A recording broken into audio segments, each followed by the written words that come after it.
रामायण, राम और रामायण से जुड़े 12 रोचक तथ्य पढ़ेंगे तो जानेंगे कि क्यों है राम से बड़ा राम का नाम। रामायण वाल्मीकि रामायण के अलावा तमिल भाषा में कंबन रामायण, असम में असमी रामायण, उड़िया में विलन का रामायण, कन्नड़ में पंप रामायण, कश्मीर में कश्मीरी रामायण, बंगाली में रामायण, पांचाली, मराठी में भावार्थ रामायण आदि भारतीय भाषाओं में प्राचीन काल में ही रामायण लिखी गई। आगरा जागरण संवाददाता। राम यह शब्द दिखने में जितना सुंदर है उससे कहीं महत्वपूर्ण है इसका उच्चारण। राम कहने मात्र से शरीर और मन में अलग ही तरह की प्रतिक्रिया होती है जो हमें आत्मिक शांति देती है। हिंदू धर्म के 4 आधार स्तंभों में से एक है प्रभु श्री राम। भगवान श्री राम ने एक आदर्श चरित्र प्रस्तुत कर समाज को एक सूत्र में बांधा था। भारत की आत्मा है प्रभु श्री राम। धर्म वैज्ञानिक पंडित वैभव जोशी ने बताए राम और रामायण से जुड़े 12 रोचक तथ्य। 1. राम का जन्म। भगवान राम एक ऐतिहासिक महापुरुष थे और इसके पर्याप्त प्रमाण हैं। शोधानुसार पता चलता है कि भगवान राम का जन्म 5114 ईस्वी पूर्व हुआ था। चैत्र मास की नवमी को रामनवमी के रूप में मनाया जाता है। उपरोक्त जन्म का समय राम की वंश परंपरा और उनकी पीढ़ियों से भी सिद्ध होता है। अयोध्या के इतिहास और अयोध्या की वंशावली से भी यह सिद्ध होता है। 2. राम पर लिखे ग्रंथ। प्रभु श्री राम पर वैसे को कई ग्रंथ लिखे गए लेकिन वाल्मीकि कृत रामायण ही प्रमाणिक ग्रंथ माना जाता है। यह मूल संस्कृत में लिखा गया ग्रंथ है। तमिल भाषा में कंबन रामायण, असम में असमी रामायण, उड़िया में विलन का रामायण, कन्नड़ में पंप रामायण, कश्मीर में कश्मीरी रामायण, बंगाली में रामायण पांचाली, मराठी में भावार्थ रामायण आदि भारतीय भाषाओं में प्राचीन काल में ही रामायण लिखी गई। मुगल काल में गोस्वामी तुलसीदास जी ने अवधी भाषा में रामचरितमानस लिखी जो कि हिंदी भाषा और उससे जुड़े राज्यों में प्रचलित है। विदेशी में कंपूचिया की रामकीर्ति या रियामकेर रामायण, लाओस फ्रलक फ्रलाम रामजातक, मलेशिया की हिकायत सेरीराम, थाईलैंड की रामकेन और नेपाल में भानुभक्त कृत रामायण आदि प्रचलित है। इसके अलावा भी अन्य कई देशों में वहां की भाषा में रामायण लिखी गई है। 3. गौतम बुद्ध के पूर्वज राम। वैवस्वत मनु के 10 पुत्र थे। उनमें से एक इक्ष्वाकु के कुल में रघु हुए। रघु के कल में राम हुए। राम के पुत्र कुश हुए। कुश की 50वीं पीढ़ी में शल्य हुए जो महाभारत के काल में कौरवों की ओर से लड़े थे। शल्य की 25वीं पीढ़ी में सिद्धार्थ हुए जो शाक्य पुत्र शुद्धोधन के बेटे थे। इन्हीं का नाम आगे चलकर गौतम बुद्ध हुआ। यह नेपाल के लुम्बिनी में रहते थे। सिद्धार्थ के बाद राहुल, प्रसेनजित, क्षुद्रक, कुलक, सुर्त, सुमित्र हुए। जयपुर राजघरा की महारानी पद्मिनी और उनके परिवार के लोग की राम के पुत्र कुश के वंशज है।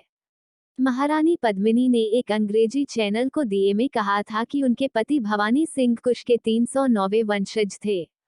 4. वनवासी और आदिवासियों के पूजनीय प्रभु श्री राम। भगवान राम को 14 वर्ष को वनवास हुए था। उनमें से 12 वर्ष उन्होंने जंगल में रहकर ही काटे। 12वें वर्ष की समाप्ति के दौरान सीता का हरण हो गया तो बाद के 2 वर्ष उन्होंने सीता को ढूंढने, वानर सेना का गठन करने और रावण से युद्ध करने में गुजारे। 14 वर्ष के दौरान उन्होंने बहुत ही महत्वपूर्ण कार्य किए जिसके चलते आज भी हमारे देश और देश के बाहर राम संस्कृति और धर्म को देखा जा सकता है। प्रभु श्री राम ने वन में बहुत ही सादगी भरा तपस्वी का जीवन जिया। वे जहां भी जाते थे तो 3 लोगों के रहने के लिए एक झोपड़ी बनाते थे। वहीं भूमि पर सोते, रोज कंद मूल लाकर खाते और प्रतिदिन साधना करते थे। उनके तन पर खुद के ही बनाए हुए वस्त्र होते थे। धनुष और बाण से वे जंगलों में राक्षसों और हिंसक पशुओं से सभी की रक्षा करते थे। इस दौरान उन्होंने देश के सभी संतों के आश्रमों को बर्बर लोगों के आतंक से बचाया। अत्रि को राक्षसों से मुक्ति दिलाने के बाद प्रभु श्री राम दंडकारण्य क्षेत्र में चले गए जहां आदिवासियों की बहुलता थी। यहाँ के आदिवासियों को बाणासुर के अत्याचार से मुक्त कराने के बाद प्रभु श्री राम 10 वर्षों तक आदिवासियों के बीच ही रहे। उन्होंने वनवासी और आदिवासियों के अलावा निषाद, वानर, मतंग और रीछ समाज के लोगों को भी धर्म, कर्म और वेदों की शिक्षा दी। वन में रहकर उन्होंने वनवासी और आदिवासियों को धनुष एवं बाण बनाना सिखाया, तन पर कपड़े पहनना सिखाया, गुफाओं का उपयोग रहने के लिए कैसे करें, ये बताया और धर्म के मार्ग पर चलकर अपने रीति रिवाज कैसे संपन्न करें, यह भी बताया। उन्होंने आदिवासियों के बीच परिवार की धारणा का भी विकास किया और एक दूसरे का सम्मान करना भी सिखाया। उन्हीं के कारण हमारे देश में आदिवासियों के कबीले नहीं, समुदाय होते हैं। उन्हीं के कारण ही देश भर के आदिवासियों के रीति रिवाजों में समानता पाई जाती है। भगवान श्री राम ने ही सर्वप्रथम भारत की सभी जातियों और संप्रदायों को एक सूत्र में बांधने का कार्य अपने 14 वर्ष के वनवास के दौरान किया था।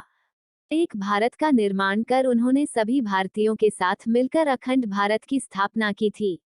भारतीय राज्य तमिलनाडु, महाराष्ट्र, आंध्र प्रदेश, मध्य प्रदेश, केरल, कर्नाटक सहित Nepal, Laos, Kampuchea, Malaysia, Cambodia, Indonesia, Bangladesh, Bhutan, Sri Lanka, Bali, Java, Sumatra और थाईलैंड आदि देशों की लोक संस्कृति व ग्रंथों में आज भी राम इसीलिए जिंदा हैं।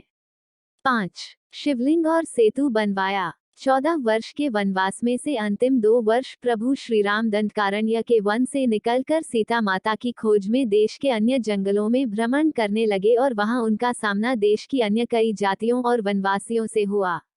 उन्होंने कई जातियों को इकट्ठा करके एक सेना का गठन किया और वे लन की ओर चल पड़े।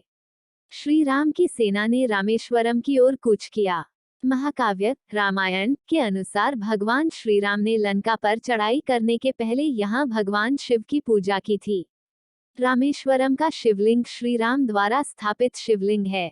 इसके बाद प्रभु श्री राम ने नल और नील के माध्यम से विश्व का पहला सेतु बनवाया था और वह भी समुद्र के ऊपर। आज उसे राम सेतु कहते हैं, जबकि राम ने इस सेतु का नाम नल सेतु रखा था। 6. रामायण के सबूत। जाने माने इतिहासकार और पुरातत्वशास्त्री अनुसंधानकर्ता डॉक्टर राम अवतार ने श्री राम और सीता के जीवन की घटनाओं से जुड़े ऐसे 200 से भी अधिक स्थानों का पता लगाया है, जहां आज भी तत्संबंधी स्मारक स्थल विद्यमान हैं, जहां श्री राम और सीता रुके या रहे थे। वहां के स्मारकों, भित्ति चित्रों, गुफाओं आदि स्थानों के समय काल की जांच पड़ताल वैज्ञानिक तरीकों से की। इन स्थानों में से प्रमुख के नाम है सरयू और तमसा नदी के पास के स्थान, प्रयागराज के पास श्रृंगारपुर तीरथ, सिंगरौर में गंगा पार कुरई गांव, प्रयागराज, चित्रकूट, मप्र, सतना, माप्र, दंडकारण्य के कई स्थान, पंचवटी नासिक, सर्वतीर्थ, पर्णशाला, तुंगभद्रा, शबरी का आश्रम, ऋषिमुख पर्वत, कोडिकराई, रामेश्वरम, धनुषकोडी, राम सेतु और नुवारा एलिया पर्वत श्रृंखला। 7.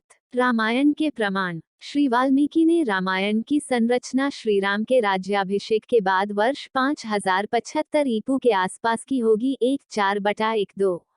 श्रुति स्मृति की प्रथा के माध्यम से पीढ़ी दर पीढ़ी परिचलित रहने के बाद वर्ष 1000 ईपू के आसपास इसको लिखित रूप दिया गया होगा। इस निष्कर्ष के बहुत से प्रमाण मिलते हैं।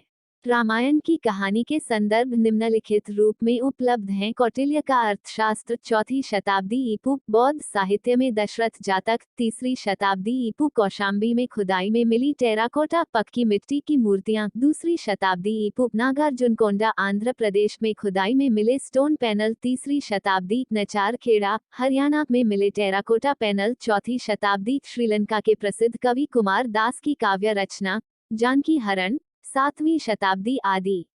8. ऐसा था राम का काल। राम के काल में नदी में नाव और पोत चलते थे। इसी काल में कुछ लोगों के पास विमान भी होते थे जिसमें 4 से 6 लोग बैठकर यात्रा कर सकते थे। रामायण के अनुसार रावण के पास वायुयानों के साथ ही कई समुद्र जलपोत भी थे। रामायण काल में शतरंज खेला जाता था। इस खेल का आविष्कार लंका के राजा रावण की रानी मंदोदरी ने किया था। तब इसे चतुरंग कहा जाता था। यह भी कहा जाता है कि राम के काल में पतंग भी उड़ाई जाती थी। राम रावण युद्ध केवल धनुष बाण और गदा भाला जैसे अस्त्रों तक सीमित नहीं था। कहते हैं कि युद्ध के दौरान राम सेना पर सद्धासुर ने ऐसा विकट अस्त्र छोड़ा जिससे सुवेल पर्वत की चोटी को सागर में गिराते हुए सीधे दक्षिण भारत के गिरी को भी समुद्र में गिरा दिया था। सद्धासुर का अंत करने के लिए बिजली के आविष्कारक मुनि अगस्त्य ने सद्धासुर के ऊपर ब्रह्मास्त्र छुड़वाया था, जिससे सद्धासुर और अनेक सैनिक तो मारे ही गए, लंका के शिव मंदिर भी विस्फोट के साथ ढहकर समुद्र में गिर गए थे। इसी तरह उस काल में दूरबीन भी होता था। राम को अग्निवेश ने एक विशिष्ट कांच दिया था, जो संभवतः दूरबीन था। इसी दूरबीन से राम ने लंका के द्वार पर लगे दारूपंच अस्त्र को देखा और प्रक्षेपास्त्र छोड़कर नष्ट कर दिया था। राम और रावण की सेनाओं के पास भुशुंडियां बंदूकें थीं। कुछ सैनिकों के पास स्वचालित भुशुंडियां भी थीं। गस्त्य ने राम के हितार्थ शंकर से अजगव धनुष मांगा था। इस धनुष की व्याख्या करते हुए श्री शाही लंकेश्वर में लिखते हैं, चाप अभी बंदूक के घोड़े ट्रिगर के लिए उपयोग में लाया जाता है। चाप ट्रिगर का ही पर्यायवाची होकर अजगव धनुष है। पिनाक धनुष में ये सब अनेक पहियों वाली गाड़ी पर रखे रहते थे। तब चाप चढ़ाने अथवा घोड़ा ट्रिगर दबाने से भन्य कर विस्फोट करते हुए शत्रुओं का विनाश करते थे। इसके अलावा दूरभाष की तरह उस युग में दूर नियंत्रण यंत्र था जिसे मधुमक्खी कहा जाता था। विभीषण को लंका से निष्कासित कर दिया था। तब वो लंका से प्रयाण करते समय मधुमक्खी और दर्पण यंत्रों के अलावा अपने 4 विश्वसनीय मंत्री अनल, पनस, संपाति और प्रभाती को भी राम की शरण में ले गया था। राम के काल में सभी लोग बहुत ही नैतिक और सभ्य थे। सभी मर्यादा में रहकर जीवन यापन करते थे। अधिकतर लोगों को वेद का ज्ञान था। 9. रामायण काल के ये लोग आज भी जिंदा हैं। आपको यह जानकर आश्चर्य होगा कि रामायण काल के 3 लोग आज भी जिंदा है। एक का नाम है हनुमान, जामवंत और विभीषण। इनके काल के पूर्व के 2 लोग भी आज तक जिंदा है। उनके नाम हैं विरोचन पुत्र महाबली और जमदग्नि के पुत्र परशुराम। 10. श्री राम की बहन। श्री राम की 2 बहनें भी थी, एक शांता और दूसरी कुकबी। हम यहाँ आपको शांता के बारे में बताएंगे। दक्षिण भारत की रामायण के अनुसार श्री राम की बहन का नाम शांता था, जो 4 भाइयों से बड़ी थीं। शांता राजा दशरथ और कौशल्या की पुत्री थी, लेकिन पैदा होने के कुछ वर्षों बाद कुछ कारणों से राजा दशरथ ने शांता को अंगदेश के राजा रोमपद को दे दिया था। भगवान श्री राम की बड़ी बहन का पालन पोषण राजा रोमपद और उनकी पत्नी वशिनी ने किया, जो महारानी कौशल्या की बहन अर्थात श्री राम की मौसी थीं। 11. नहीं किया था राम ने सीता का परित्याग। पहले रामायण 6 कांडों की होती थी, उसमें उत्तरकांड नहीं होता था। फिर बौद्धकाल में उसमें राम और सीता के बारे में सच झूठ लिखकर उत्तरकांड जोड़ दिया गया। उस काल से ही इस कांड पर विद्वानों ने घोर विरोध जताया था, लेकिन इस उत्तरकांड के चलते ही साहित्यकारों, कवियों और उपन्यासकारों को लिखने के लिए एक नया मसाला मिल गया और इस तरह राम धीरे धीरे बदनाम होते गए। विपिन किशोर सिन्हा ने एक छोटी शोध पुस्तिका लिखी है जिसका नाम है राम ने सीता परित्याग कभी किया ही नहीं। यह किताब संस्कृति शोध एवं प्रकाशन वाराणसी ने प्रकाशित की है। इस किताब में वे सारे तथ्य मौजूद हैं जो यह बताते हैं कि राम ने कभी सीता का परित्याग नहीं किया।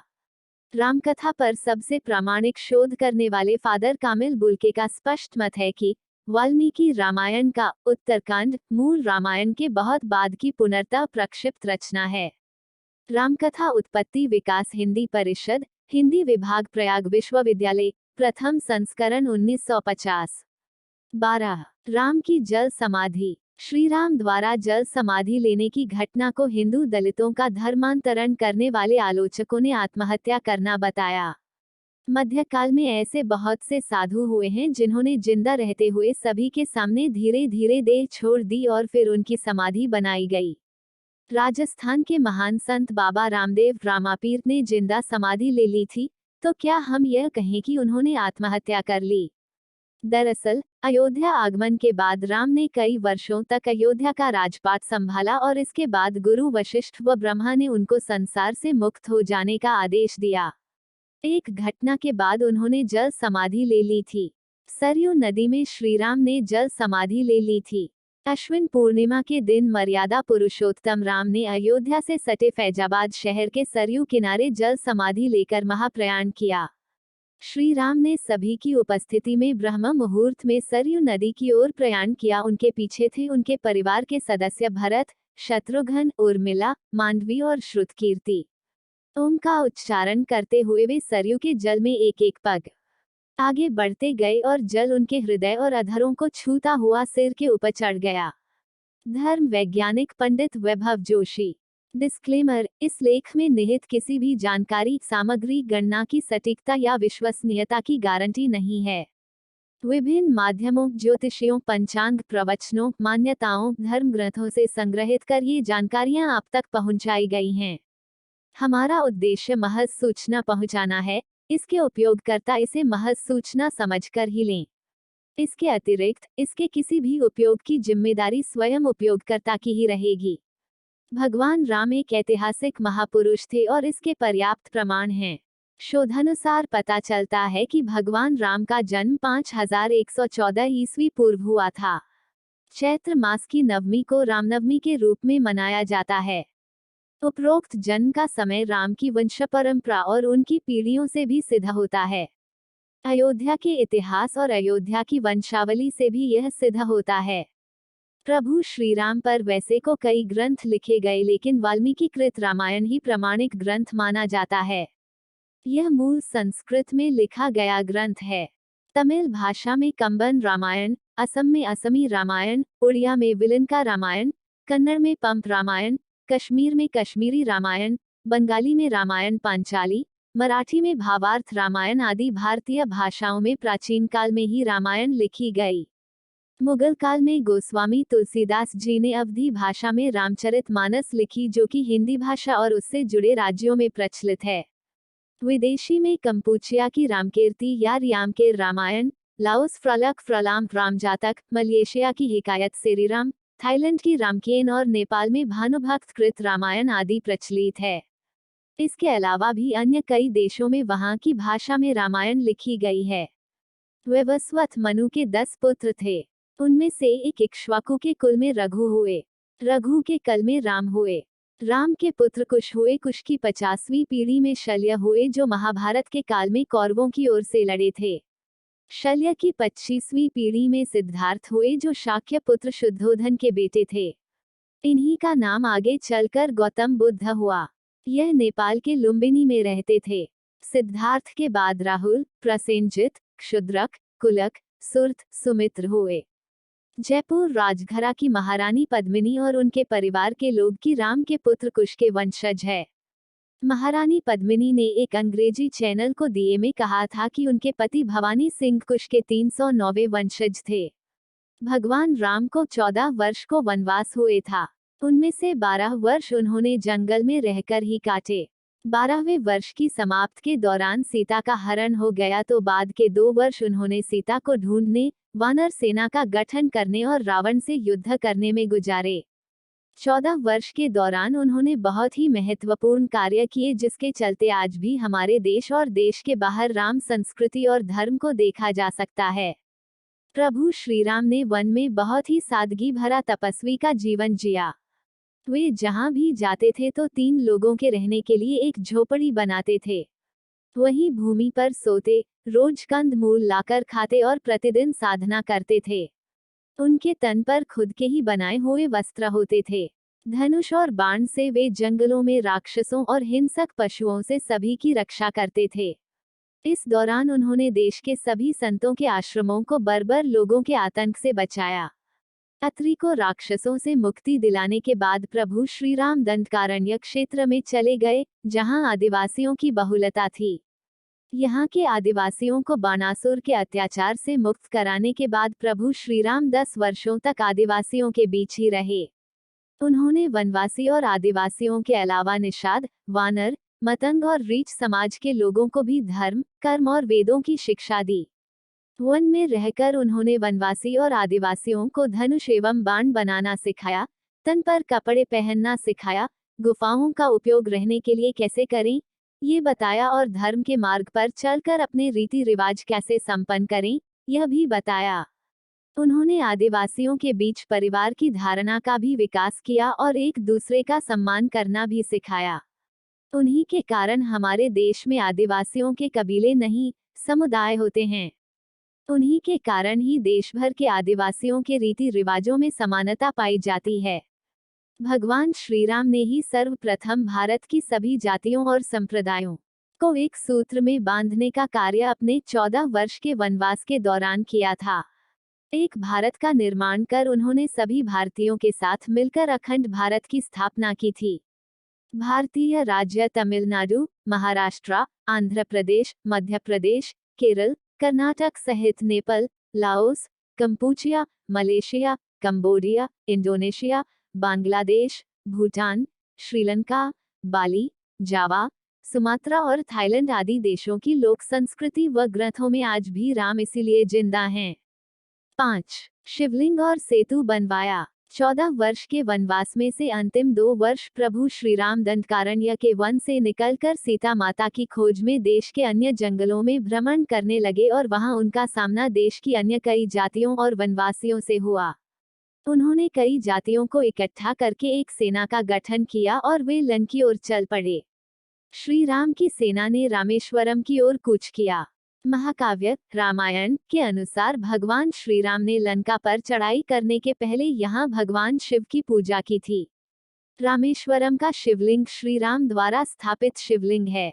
इसके बाद प्रभु श्री राम ने नल और नील के माध्यम से विश्व का पहला सेतु बनवाया था और वह भी समुद्र के ऊपर।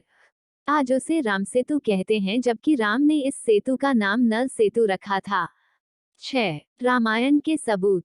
जाने माने इतिहासकार और पुरातत्वशास्त्री अनुसंधानकर्ता डॉक्टर राम अवतार ने श्री राम और सीता के जीवन की घटनाओं से जुड़े ऐसे 200 से भी अधिक स्थानों का पता लगाया है, जहां आज भी तत्संबंधी स्मारक स्थल विद्यमान हैं, जहां श्री राम और सीता रुके या रहे थे। वहां के स्मारकों, भित्ति चित्रों, गुफाओं आदि स्थानों के समय काल की जांच पड़ताल वैज्ञानिक तरीकों से की। इन स्थानों में से प्रमुख के नाम है सरयू और तमसा नदी के पास के स्थान, प्रयागराज के पास श्रृंगारपुर तीरथ, सिंगरौर में गंगा पार कुरई गांव, प्रयागराज, चित्रकूट, मप्र, सतना, मप्र, दंडकारण्य के कई स्थान, पंचवटी नासिक, सर्वतीर्थ, पर्णशाला, तुंगभद्रा, शबरी का आश्रम, ऋषिमुख पर्वत, कोडिकरई, रामेश्वरम, धनुषकोडी, राम सेतु और नुवारा एलिया पर्वत श्रृंखला। 7. रामायण के प्रमाण। श्री वाल्मीकि ने रामायण की संरचना श्री राम के राज्याभिषेक के बाद वर्ष 5075 ईपू के आसपास की होगी। 1/4/12।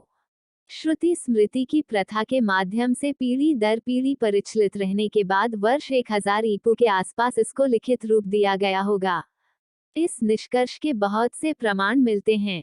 रामायण की कहानी के संदर्भ निम्नलिखित रूप में उपलब्ध हैं। कौटिल्य का अर्थशास्त्र 4वीं शताब्दी ईपू, बौद्ध साहित्य में दशरथ जातक 3री शताब्दी ईपू, कौशाम्बी में खुदाई में मिली टेराकोटा पक्की मिट्टी की मूर्तियां 2री शताब्दी ईपू, नागार्जुनकोंडा आंध्र प्रदेश में खुदाई में मिले स्टोन पैनल 3री शताब्दी, नचारखेड़ा हरियाणा में मिले टेराकोटा पैनल 4वीं शताब्दी, श्रीलंका के प्रसिद्ध कवि कुमार दास की काव्य रचना जानकी हरण 7वीं शताब्दी आदि।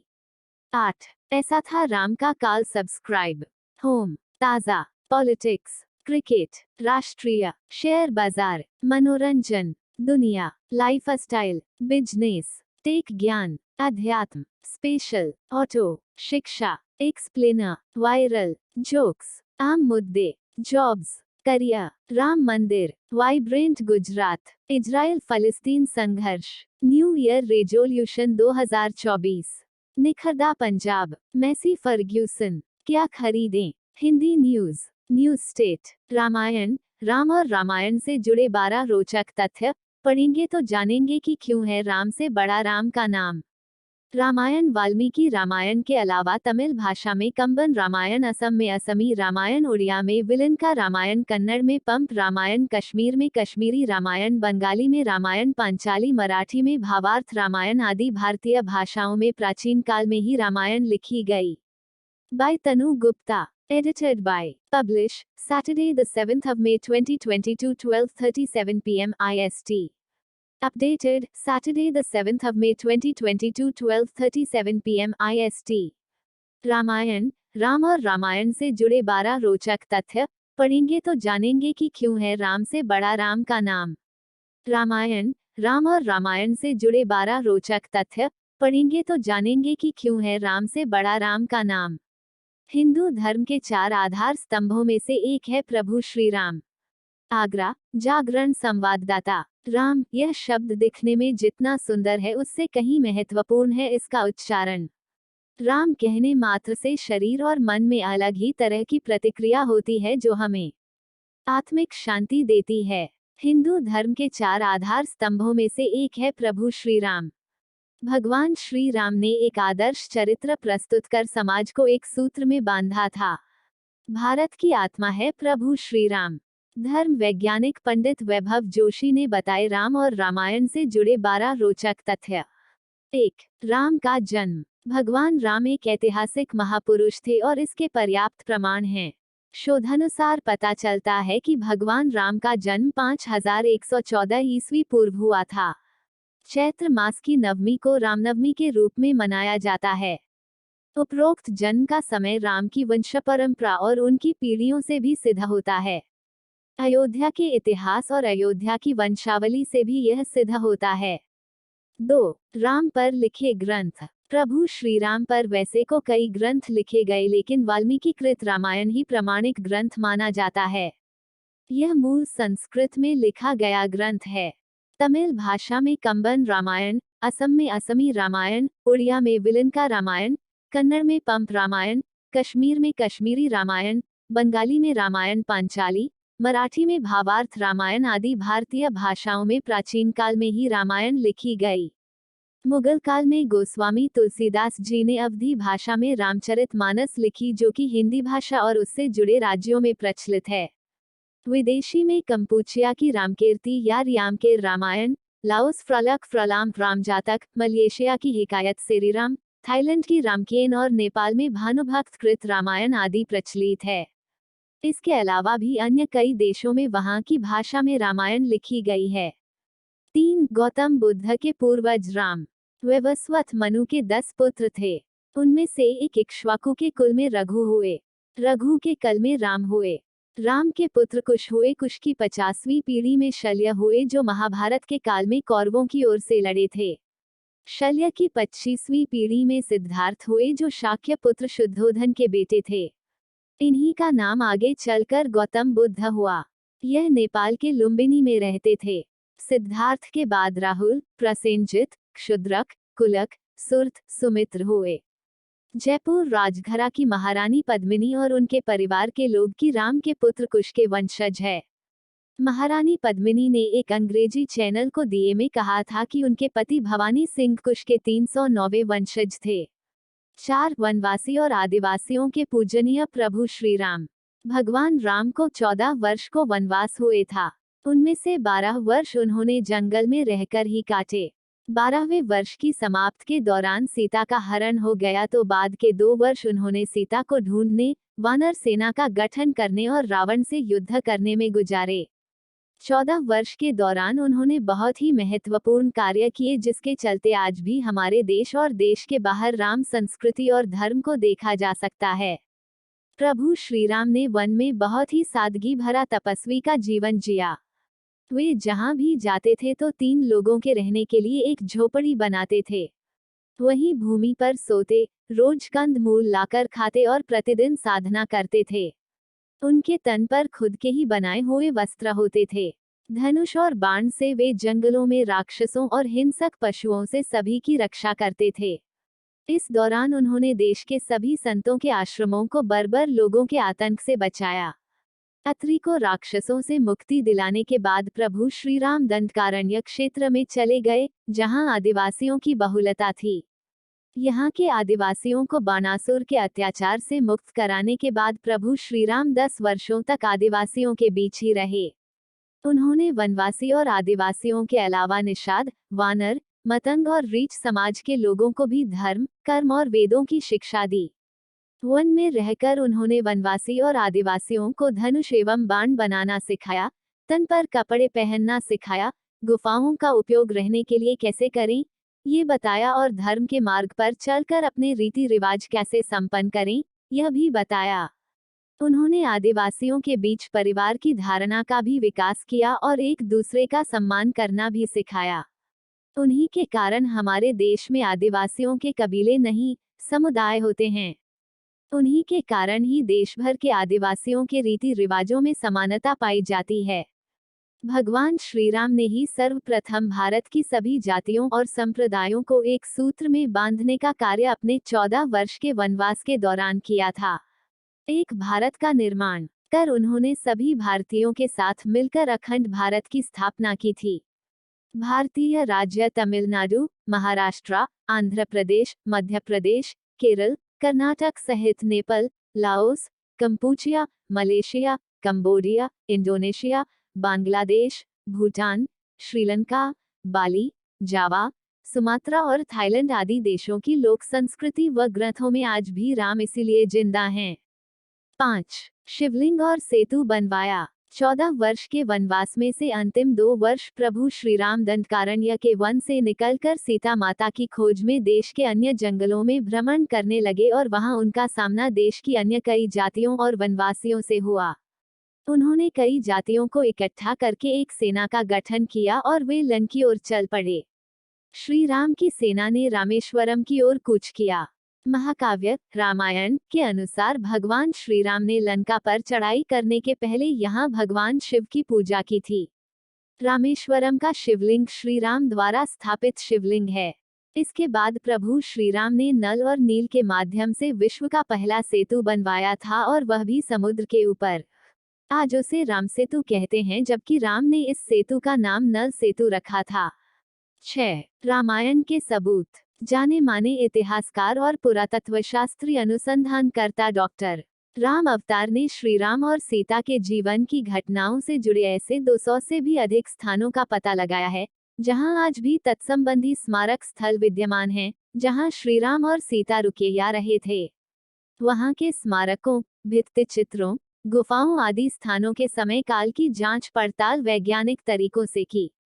इन स्थानों में से प्रमुख के नाम है सरयू और तमसा नदी के पास के स्थान, प्रयागराज के पास श्रृंगारपुर तीर्थ, सिंगरौर में गंगा पार कुरई गांव, प्रयागराज, चित्रकूट, मप्र, सतना, मप्र, दंडकारण्य के कई स्थान, पंचवटी, नासिक, सर्वतीर्थ, पर्णशाला, तुंगभद्रा, शबरी का आश्रम, ऋषिमुख पर्वत, कोडिकराई, रामेश्वरम, धनुषकोडी, रामसेतु और नुवारा एलिया पर्वत श्रृंखला। 7. रामायण के प्रमाण। श्री वाल्मीकि ने रामायण की संरचना श्रीराम के राज्याभिषेक के बाद वर्ष 5075 ईपू के आसपास की होगी। 1/4/12। श्रुति स्मृति की प्रथा के माध्यम से पीढ़ी दर पीढ़ी परिचालित रहने के बाद वर्ष 1000 ईपू के आसपास इसको लिखित रूप दिया गया होगा। इस निष्कर्ष के बहुत से प्रमाण मिलते हैं। रामायण की कहानी के संदर्भ निम्नलिखित रूप में उपलब्ध हैं। कौटिल्य का अर्थशास्त्र 4वीं शताब्दी ईपू, बौद्ध साहित्य में दशरथ जातक 3री शताब्दी ईपू, कौशाम्बी में खुदाई में मिली टेराकोटा पक्की मिट्टी की मूर्तियां 2री शताब्दी ईपू, नागार्जुनकोंडा आंध्र प्रदेश में खुदाई में मिले स्टोन पैनल 3री शताब्दी, नचारखेड़ा हरियाणा में मिले टेराकोटा पैनल 4वीं शताब्दी, श्रीलंका के प्रसिद्ध कवि कुमार दास की काव्य रचना जानकी हरण 7वीं शताब्दी आदि। 8. ऐसा था राम का काल। राम के काल में नदी में नाव और पोत चलते थे। इसी काल में कुछ लोगों के पास विमान भी होते थे जिसमें 4 से 6 लोग बैठकर यात्रा कर सकते थे। रामायण के अनुसार रावण के पास वायुयानों के साथ ही कई समुद्र जलपोत भी थे। रामायण काल में शतरंज खेला जाता था। इस खेल का आविष्कार लंका के राजा रावण की रानी मंदोदरी ने किया था। तब इसे चतुरंग कहा जाता था। यह भी कहा जाता है कि राम के काल में पतंग भी उड़ाई जाती थी। राम रावण युद्ध केवल धनुष बाण और गदा भाला जैसे अस्त्रों तक सीमित नहीं था। कहते हैं कि युद्ध के दौरान राम सेना पर सद्धासुर ने ऐसा विकट अस्त्र छोड़ा जिससे सुवेल पर्वत की चोटी को सागर में गिराते हुए सीधे दक्षिण भारत के गिरी को भी समुद्र में गिरा दिया था। सद्धासुर का अंत करने के लिए बिजली के आविष्कारक मुनि अगस्त्य ने सद्धासुर के ऊपर ब्रह्मास्त्र छुड़वाया था, जिससे सद्धासुर और अनेक सैनिक तो मारे ही गए, लंका के शिव मंदिर भी विस्फोट के साथ ढहकर समुद्र में गिर गए थे। इसी तरह उस काल में दूरबीन भी होता था। राम को अग्निवेश ने एक विशिष्ट कांच दिया था, जो संभवतः दूरबीन था। इसी दूरबीन से राम ने लंका के द्वार पर लगे दारूपंचास्त्र को देखा और प्रक्षेपास्त्र छोड़कर नष्ट कर दिया था। राम और रावण की सेनाओं के पास भुशुंडियां बंदूकें थीं। कुछ सैनिकों के पास स्वचालित भुशुंडियां भी थीं।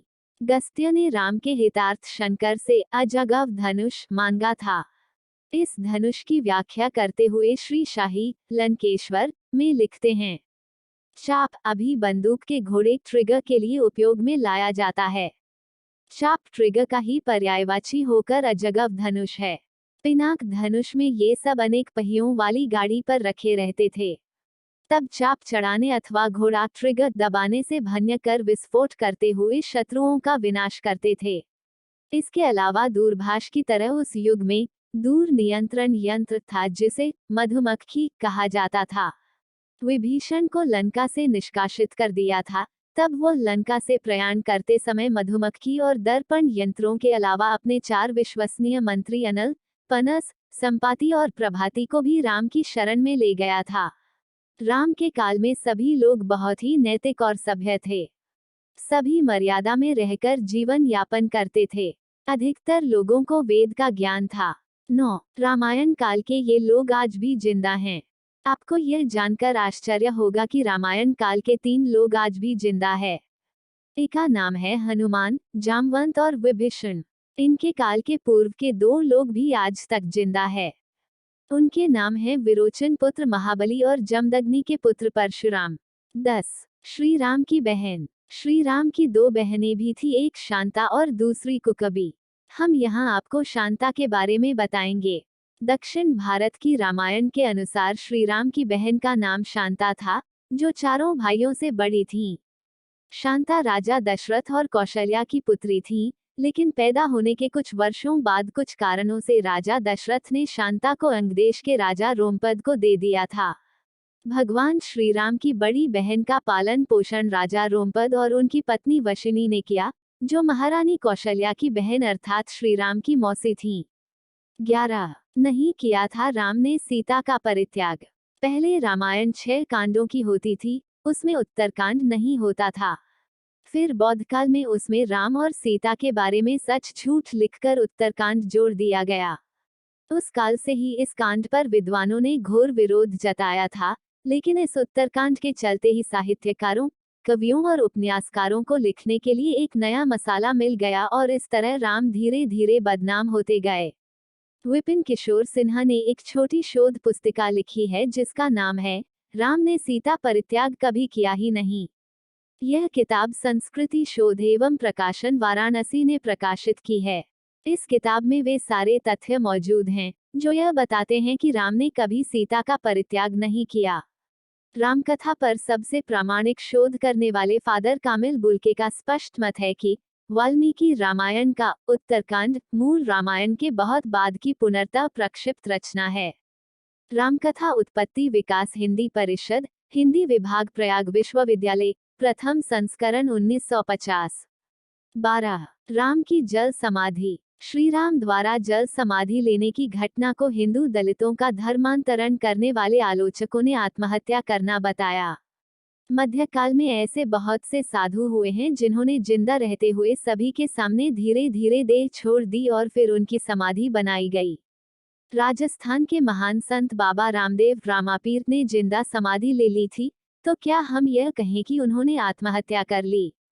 दरअसल अयोध्या आगमन के बाद राम ने कई वर्षों तक अयोध्या का राजपाट संभाला और इसके बाद गुरु वशिष्ठ व ब्रह्मा ने उनको संसार से मुक्त हो जाने का आदेश दिया। एक घटना के बाद उन्होंने जल समाधि ले ली थी। सरयू नदी में श्रीराम ने जल समाधि ले ली थी।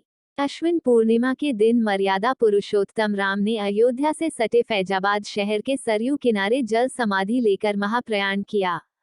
श्री राम ने सभी की उपस्थिति में ब्रह्म मुहूर्त में सरयू नदी की ओर प्रयाण किया। उनके पीछे थे उनके परिवार के सदस्य भरत, शत्रुघ्न, उर्मिला, मांडवी और श्रुतकीर्ति।